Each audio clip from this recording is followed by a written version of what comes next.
Saludos. Hoy hablaremos de algo muy importante. La fe y los milagros, y un poco del agradecimiento que como favor se recibe y como rezo se da. Ánimas benditas del purgatorio. Las llamas que iluminan el cielo. Año del Señor 1678. El sol descendía lento sobre los cerros que abrazaban Lima, y el aire húmedo del océano traía consigo el olor a incienso y velas derretidas. En el monasterio de Santa Clara, donde el sonido de las campanas marcaba las horas del rezo, vivía Úrsula de Jesús, una mujer de color que había sido esclava y que, tras ser liberada, consagró su vida a la penitencia y a la oración. Sus noches estaban llenas de llagas espirituales, y sus días los pasaba entre la limpieza de las celdas y el silencio absoluto, a excepción del murmullo de los salmos. Un 2 de noviembre, mientras barría la nave lateral de la iglesia, escuchó un crujido leve tras el altar. No era un sonido humano ni animal. Al volverse, vio algo que marcó su alma para siempre, una figura rodeada de fuego pálido, de rostro suplicante, con cadenas transparentes colgando de sus brazos. No hablaba con palabras, pero su mirada ardía de necesidad. Entonces, una voz sin labios se dejó oír. «Ruega por mí. Soy el alma de don Martín de Villanueva. Murió sin confesión, pero en su lecho invocó a Cristo. He sido salvado, pero ardo». Úrsula cayó de rodillas, temblando, y en ese instante comprendió lo que se esperaba de ella. No solo ver, sino interceder. Aquella misma noche rezó el oficio de difuntos completo, con cada verso del De Profundis como una lanza contra el olvido. Desde entonces, se multiplicaron las visitas, ánimas sin rostro, algunas con túnicas de terciopelo gris, otras llorando sangre de sus ojos invisibles. Venían a ella como quien acude a la única puerta abierta en la noche. Los sacerdotes, al principio escépticos, vieron como los nombres de aquellos que Úrsula mencionaba empezaban a coincidir con registros antiguos de entierros y muertes misteriosas. Un día, mientras ella rezaba a los pies del altar con un rosario ennegrecido por el uso, el suelo tembló y cayó una pieza del techo. Bajo los escombros apareció una urna olvidada con los restos de un noble fallecido 100 años antes. Al abrirla, un papel con su nombre coincidía con el de uno de los espíritus suplicantes que había mencionado Úrsula 3 semanas antes. Desde entonces, el culto a las ánimas del purgatorio se extendió. Se celebraban misas de requiem en las noches. Las letanías eran entonadas con piedad creciente. Las beatas fundaron cofradías dedicadas exclusivamente a las almas que sufrían, y los clérigos indulgentes distribuían estampas con indulgencias parciales por cada oración ofrecida. En Puebla de Los Ángeles, a principios del siglo XVIII, un niño llamado Tomás fue sorprendido en plena madrugada rezando frente a una imagen de las benditas ánimas. Cuando su madre le preguntó, respondió: «Un hombre vestido de fuego me dijo que si rezaba 3 credos, un alma sería libre». La historia se difundió, y las cofradías comenzaron a distribuir los 3 credos de liberación, que luego fueron incorporados por devotos que creían, con razón, que orar con fe podía arrancar almas del fuego purificador. En las minas de Potosí, en 1704, un grupo de indígenas que había perdido a varios compañeros por derrumbes frecuentes se aferró a la devoción de las ánimas. En una procesión improvisada, bajaron al socavón con velas encendidas y entonaron el Libera me, Domine. A la mañana siguiente, hallaron a un minero desaparecido, vivo, entre los escombros, con el rosario aún entre sus manos y sin una herida visible. Se decía que las almas liberadas no se iban sin antes devolver el favor. En Veracruz, una joven llamada Mariana enfermó gravemente de fiebres. Su madre ofreció 30 misas en sufragio de las almas olvidadas. Al día 30, Mariana despertó repentinamente y dijo: «Un grupo de mujeres brillantes vino a agradecerme. Una de ellas me besó la frente y desaparecieron». Las visiones no eran patrimonio de santos solamente. En un pueblo polvoriento de Oaxaca, un borracho empedernido llamado Jacinto tuvo un sueño perturbador. Se encontraba rodeado de llamas, encadenado, mientras una figura radiante le decía: «Lo que tú haces a los vivos, los muertos lo sufren en fuego. Reza, Jacinto.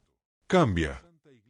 Desde entonces se le vio cambiando su vida, asistiendo a misa cada madrugada, rezando el Vía Crucis cada viernes y organizando veladas para las almas en pena.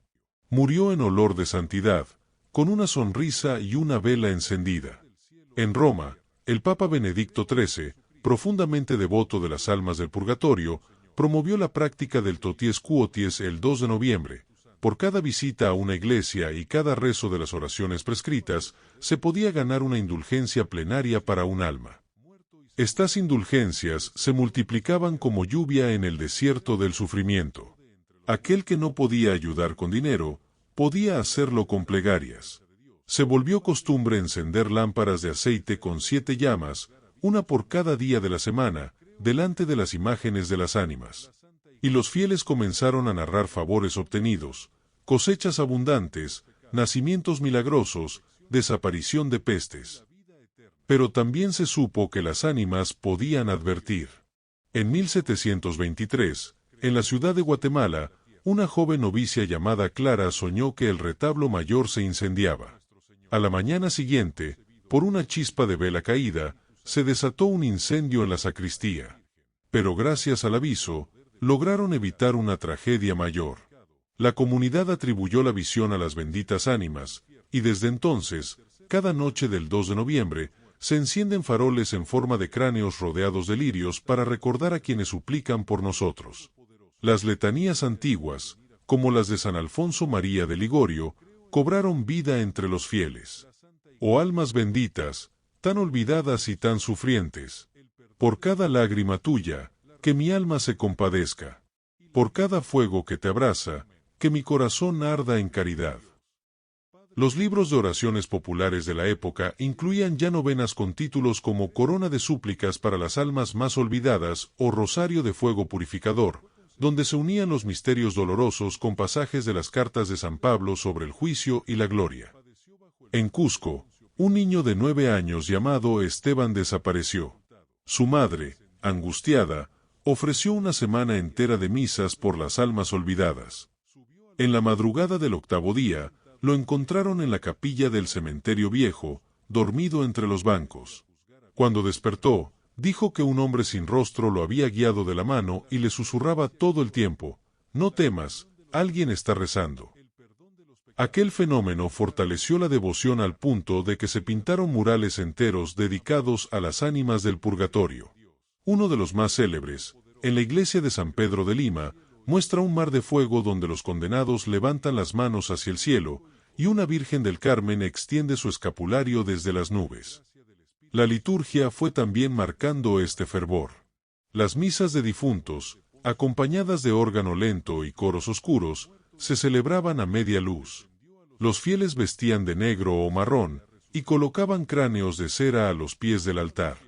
El celebrante usaba estola negra o morada, pronunciando las palabras Requiem aeternam dona eis, Domine, et lux perpetua luceat eis. Y se creía, como algunos veían, que, al sonar la campanilla de la consagración, un alma se liberaba. No siempre, pero a veces, en el silencio posterior, alguien decía haber sentido una ráfaga de aire frío y dulce, como un suspiro celestial. Cofradías como la del Santo Escapulario, la de San Nicolás de Tolentino, y la Hermandad del Rosario Perpetuo mantenían oraciones constantes por las ánimas. Se fundaron altares especiales y se imprimieron registros de favores. Entre ellos, una familia salvada de la peste por rezar cada noche la Salve Regina por las almas más olvidadas, y una plaga de langostas detenida tras una procesión de antorchas en honor de las almas. A finales del siglo XVIII, la devoción se había extendido por toda la América católica, convirtiéndose en parte viva de la fe cotidiana. Las campanas tañían con ritmo fúnebre al caer la noche, los niños sabían el de profundis de memoria, y los adultos nunca dejaban pasar una misa sin ofrecerla por aquellas almas sin nombre ni vela, que esperan del cielo una limosna de amor. Y así, entre visiones, milagros, letanías y esperanza, las benditas ánimas del purgatorio dejaron de ser solo llamas suplicantes y se volvieron faroles que iluminan los caminos de los vivos. Porque en el misterio de la comunión de los santos, el amor no termina con la muerte, y los rezos de los pequeños pueden sacudir las puertas del purgatorio. Que así sea. Recemos el credo por la liberación de las ánimas del purgatorio. Creo en Dios, Padre Todopoderoso, Creador del cielo y de la tierra. Creo en Jesucristo, su único Hijo, nuestro Señor, que fue concebido por obra y gracia del Espíritu Santo. Nació de Santa María Virgen. Padeció bajo el poder de Poncio Pilato. Fue crucificado, muerto y sepultado. Descendió a los infiernos. Al tercer día resucitó de entre los muertos. Subió a los cielos. Y está sentado a la derecha de Dios, Padre Todopoderoso. Desde allí ha de venir a juzgar a vivos y muertos. Creo en el Espíritu Santo, la Santa Iglesia Católica, la comunión de los santos, el perdón de los pecados, la resurrección de la carne, y la vida eterna. Amén.